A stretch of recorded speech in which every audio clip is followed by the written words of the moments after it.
Everyone, this is Deepika. Welcome to AD Commerce classes. Now today in this video we are going to discuss MBO, Management by Objective. ठीक है, as we have earlier discussed our performance appraisal, what is performance appraisal, methods of performance appraisal, past oriented methods, or we can say traditional method of performance appraisal, and now in this video we are going to discuss future oriented method, or we can say modern method, and first modern method is MBO. After that we will discuss 360 degree and 720 degree also in further or upcoming videos. Okay guys,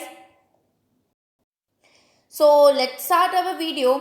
What is MBO? MBO full form basically management by objective होता है. पहले हम अपनी language में बताते हैं कि MBO होता क्या है, फिर मैंने कुछ नोट्स बना के रखे हैं, ये आपको टेलीग्राम चैनल पे मिल जाएगा.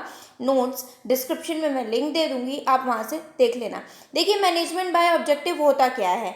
As a word defined itself कि मैनेज किया गया है ऑब्जेक्टिव्स को. ओके गाइज, क्या किया गया है यहाँ पे? मैनेज किया गया है ऑब्जेक्टिव्स को. कौन मैनेज कर रहा है? एक तो एम्प्लॉय, दूसरे कौन? मैनेजमेंट. ठीक है, दोनों लोग क्या कर रहे हैं, दोनों का गोल क्या है? ऑब्जेक्टिव्स को ये लोग क्या कर रहे हैं? मैनेज कर रहे हैं. ओके, तो यहाँ से मीनिंग क्लियर हुआ.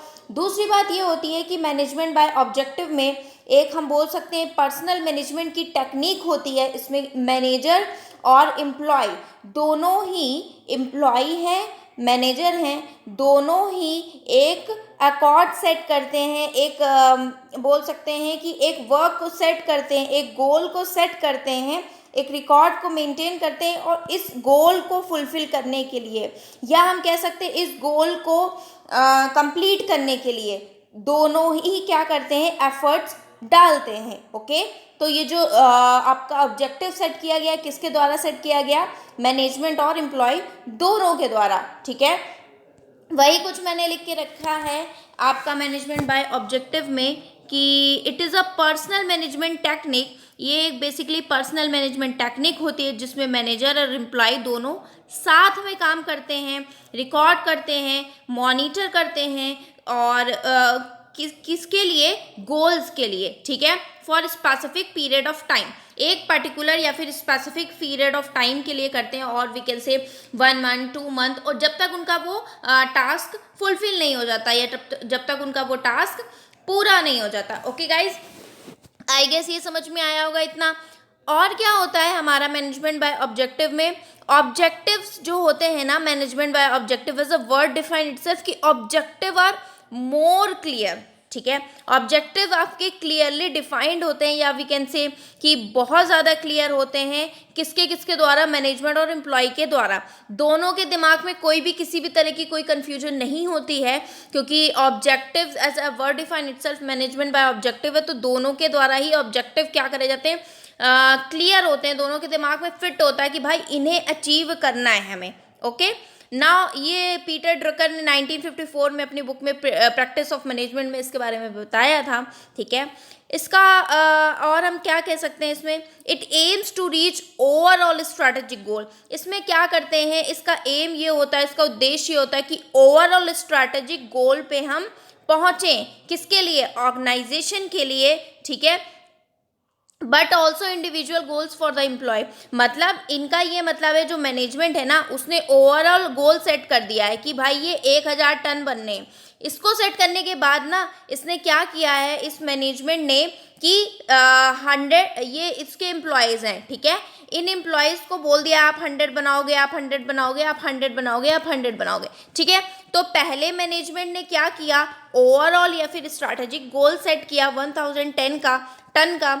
फिर उसने स्पेसिफिक, मतलब अपने वर्कर्स का स्पेसिफिक सेट कर दिया, आप 100 बनाओगे, आप 100 बनाओगे, आप 50 बनाओगे, जैसा भी उसने सेट किया उनकी कैपेबिलिटीज़ के अकॉर्डिंग, उनकी पे के according. Okay guys, now motivates employees by their participation and he is committed towards goal.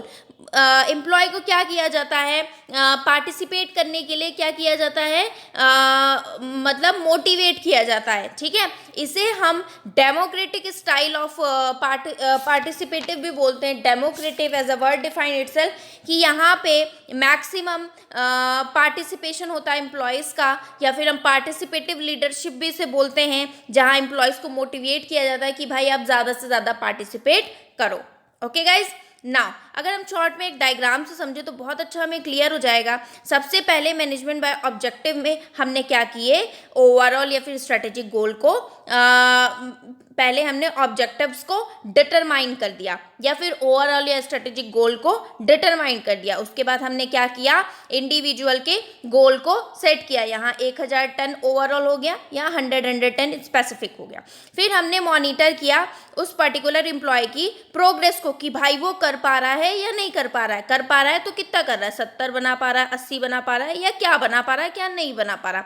Monitor किया, उसके बाद इवेल्युएट किया, अच्छा नहीं कर पा रहा है, 80 ही कर पाया तो 20 क्यों नहीं कर पाया। क्या हमने ज़्यादा बर्डन डाल दिया था, हैवी अमाउंट ऑफ बर्डन डाल दिया, या वो बीमार था, या उसकी उतनी कैपेबिलिटी नहीं है, ठीक है। उसको इवेल्युएट किया, उससे पूछा, जांच पड़ताल की कि भाई क्यों नहीं बना पाया, ठीक है। तो आई गेस आपको समझ में आया होगा। पहले हमने 1000 टन का ये डील अपना सेट कर लिया, उसके बाद 100 टन उसे बोला बनाने को। फिर हमने देखा उसकी प्रोग्रेस कितनी है, 70 या 80 कितना बना पाया। फिर इवेल्युएट किया कि इतना नहीं बना पाया, 20 लेस है, तो क्यों लेस है, क्या रीज़न है, क्या कारण है, हमने ज़्यादा प्रेशर दिया या फिर वो फिट नहीं था, या जो भी चीज़ें। उसके बाद मैंने क्या किया, ट्रांसलेट किया ऑब्जेक्टिव्स को एम्प्लॉय को। यहाँ पे सेट करने के बाद एक चीज़ और है कि ट्रांसलेट करना होता है, कि सेट करने के बाद एम्प्लॉयज़ को बताना भी होता है। ओके, अब पीटर ड्रकर ने क्या किया, एक स्मार्ट एक्रोनिम यूज़ किया है। उनका मतलब है स्पेसिफिक होना चाहिए, देन मेजरेबल होना चाहिए, एक्सेप्टेबल होना चाहिए, रियलिस्टिक होना चाहिए, टाइम बाउंड होना चाहिए। ये सारी चीज़ें क्या हैं, ये हैं एमबीओ के ऑब्जेक्टिव। जो हमने ऑब्जेक्टिव सेट किया ना, वो स्मार्ट हो, स्पेसिफिक हो, मेजरेबल हो, एक्सेप्टेबल हो, रियलिस्टिक हो, और टाइम बाउंड हो। ओके, आई गेस ये समझ में आया होगा। अब देखिए, अगर उसने बना लिया है, 100 बोला था, अगर उसने बना लिया 100 का 100, तो हम क्या करेंगे, उसको रिवॉर्ड देंगे। रिवॉर्ड से वो मोटिवेट होगा, मतलब पॉजिटिव रिवॉर्ड देंगे, गुड, वेरी गुड, एक्सीलेंट, ऐसे करके कुछ भी हम रिवॉर्ड देंगे। अगर नहीं बनाया है, नहीं कर पा रहा है, 70 या 80 है, तो हम पनिशमेंट भी दे सकते हैं, जिसे हम नेगेटिव बोलते हैं, है ना। रिवॉर्ड भी हमारे 2 तरह के होते हैं, पॉजिटिव या नेगेटिव, ठीक है। तो ये बात हुई मैनेजमेंट बाय ऑब्जेक्टिव में। नाउ अब हम दूसरे कुछ और डिस्कस कर लेते हैं इसके बारे में। इसमें क्या होते हैं, गोल्स क्लियर होते हैं, मोटिवेट किया जाता है, ठीक है, between organisation goal and performance targets of the employee. मतलब क्या किया जाता है, गोल्स आपके वेरी वेरी क्लियर होते हैं यहाँ पे, ठीक है। गोल्स आपके क्लियर हैं, मोटिवेट किया जाता है और लिंकेज बनाया जाता है ऑर्गेनाइजेशन के गोल में, मतलब 1000 टन में और 100 टन में ये लिंकेज बनाया जाता है, टारगेट सेट किए जाते हैं एम्प्लॉयज़ के, ठीक है। फोकस किया जाता है हमारे फ्यूचर पे, आगे आने वाले टाइम पे, ना कि हमें 1000 बनाना है इस पर हम फोकस करेंगे, ना कि हमने 900 पास्ट में बनाए हैं उस पर फोकस करेंगे। इसमें क्या होता है, पीरियोडिक रिव्यू और फीडबैक दिए जाते हैं, ठीक है। अगर कोर कंसेप्ट की बात करें तो ये अवॉइड करता है एक्टिविटी ट्रैप को, ठीक है ना। अगर हम बात करें मैनेजरियल फोकस की, तो एमबीओ क्या करता है, एमबीओ मैनेजर क्या करता है, फोकस करता है रिजल्ट पे, ना कि एक्टिविटी पे।